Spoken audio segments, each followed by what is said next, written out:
За, Boondocks цуврал нь анх 2005 онд гарчээ. Мэдээж Америкт гарсан. Тэр үедээ л маш алдаатай болж чадсан. Яагаад гэвэл харуудын соёл Батман байдлын соёлыг маш их түгэж чадсан бүтээл. Гэтэ би нэг маш их багадаа л нэлээд үзчихсэн л та. Яалч бол гой цуврал. Энэ болохоор 2005-аас 2014 он хүртэл үргэлжилсэн юм билээ. Ууг нь ганц жил хийсэн бол уг нь 10 жил болох юм бил болохоор байсан л та.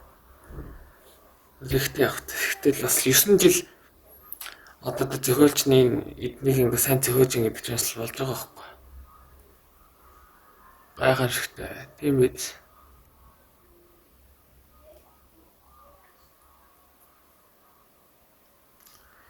Хөгжөөсөө гэж бодож байна.